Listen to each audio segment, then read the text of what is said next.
mga unit dyan na nagtatanong kailan ma-turnover. Akala nyo wala pang bahay na katayo. Ayan, may mga bahay na. Almost tapos na yan lahat. By December yan, marirelease na yan. Ayan, turnover na yan. Ito ang dulo ng phase 1 yan.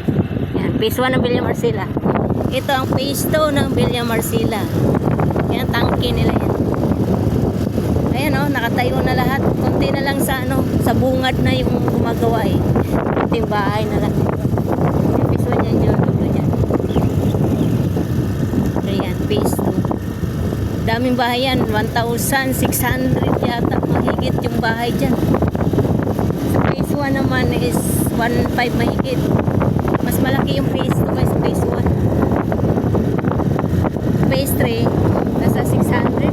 5 plus lang kabahay. Mas maliit yung phase 3. Kasi connection, connected lang siya sa phase 1 eh. Parang connection. Ito, binukod kasi yun to phase 2. Malayo. Nilinis yung kanal. Tuyo yung patubig, nilinis nila. Kasi, tanggal mga basura sa patubig.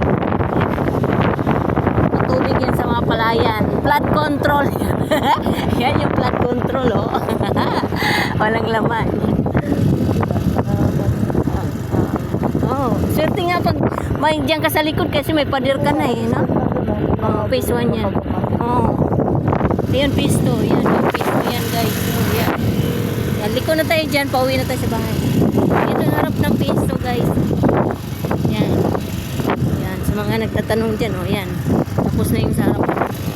Dito na tayo, liko na tayo sa phase 1. Uuwi na tayo sa bahay. At magtanghalian na kasi nagugutom na sa ride on. ride on. Sige pa, nagra-ride pa. Uwi na kami sa bahay. Ito yung phase 1 ng Villa Marcela. Thank you for watching my video.